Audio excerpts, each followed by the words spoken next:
Italy's economy is in crisis today. As the youth unemployment rate skyrockets, an increasing number of Italian businesses close their doors to the public, forcing even more workers to flee the country. While it may seem rather unbelievable to us today, there was a time when the Italian economy was a frontrunner on the global economic playing field. Mere decades ago, Italy had a thriving workforce, a healthy manufacturing sector, and a high birth rate, and it was well on its way to becoming the next European superpower. How and when did it change course towards the dreary slump of economic stagnation that it finds itself in today? The ups and downs of Italy's economic journey. Despite what we might be inclined to think today, the tale of the Italian economy wasn't always one of struggle. Just a few decades from now, Italy's economy wasn't a puzzle that needed to be solved. Rather, it was a key player on the global economic stage, one that had immense potential to become an economic powerhouse. To understand the present-day conditions of the Italian economy and what's really at stake here, we need to turn back the wheels of time.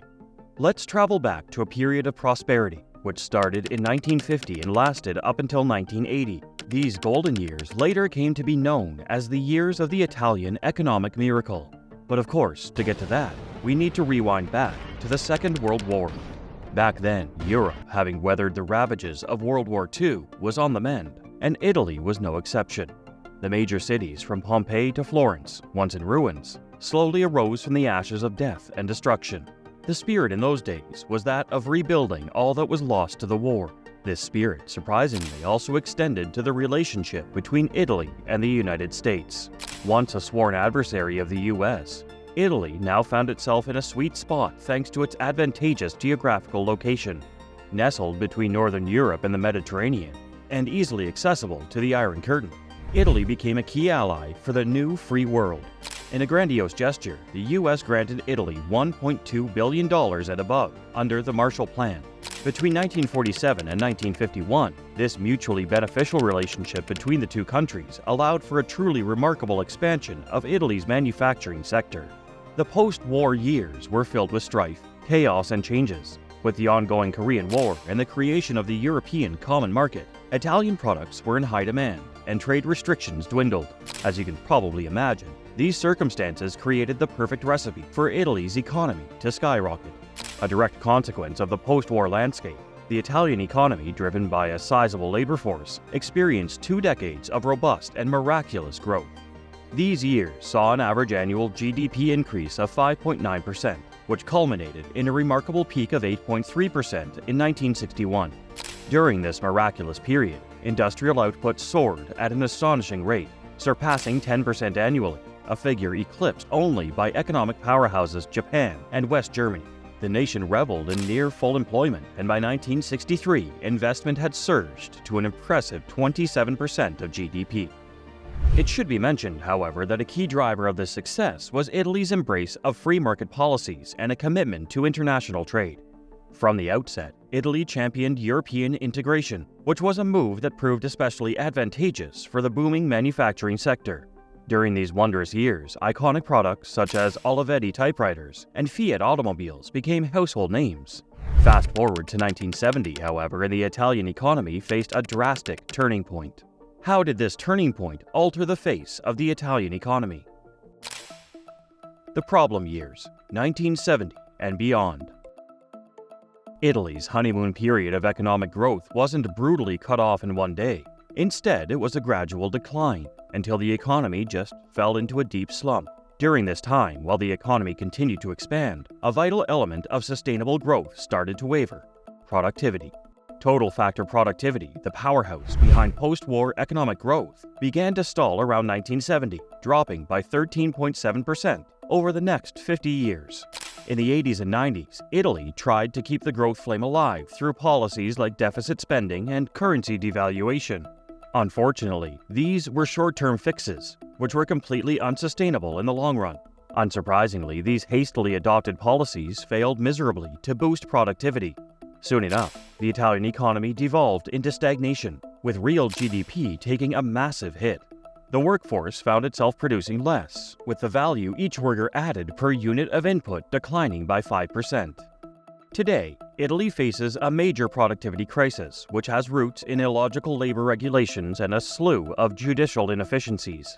These factors contribute to an inefficient public sector and create an environment where new businesses struggle to flourish, leading to diminished investment and growth. And that's not all. Italy's productivity puzzle has some regions and industries doing better than others. In stark contrast to the north, in the central, southern, and island regions, productivity has taken a hit, declining by 6 and 10% over the past 2 decades. Sectors such as construction and arts and entertainment have encountered a decline exceeding 20% in productivity between 2000 and 2019. By contrast, sectors such as information and communication technology, agriculture, and industry have exhibited growth.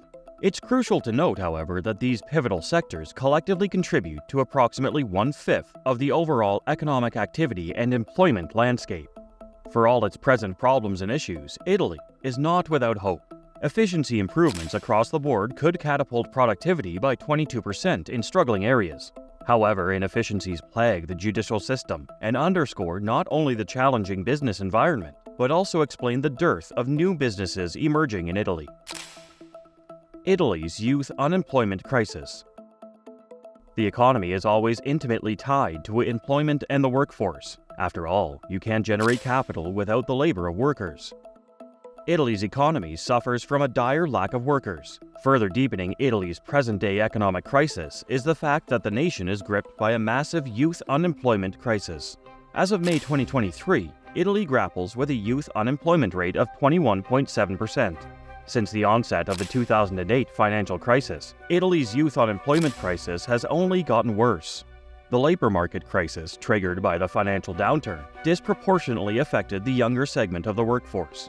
From 2008 to 2014, the proportion of unemployed individuals aged 15 to 24 surged by over 15%. Despite a gradual reduction in these numbers after 2014, youth unemployment still loomed at nearly 30% in the pandemic year of 2020. Jobs are also quite scarce in Italy. For freshly graduated individuals embarking on their careers, the job market can be a brutal reality check. As a result, many young Italians, primarily under the age of 35, are emigrating to other countries. As of November 2022, the employment rate stands at 60.3%, while unemployment hovers at 7.8%, leaving an alarming inactivity rate of 34.5%. Taking all of these statistics into account, the question now begs to be asked, is there any hope for Italy at all? Italy's economic future. While all might seem dire for Italy's economy since the past 2 decades or so, there might still be some hope lurking around the corner.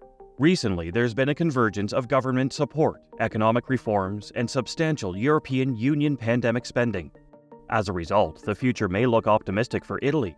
The largest recipient of EU pandemic funds, Italy stands to benefit significantly, with an estimated potential boost of up to 3.1% of GDP by 2030. Furthermore, in the post-pandemic years, there's been a global surge in consumer spending, which sets the scene perfectly for Italy's tourism and real estate industries to flourish. With tourism increasing by a whopping 86%, we can definitely say that there's a silver lining for Italy.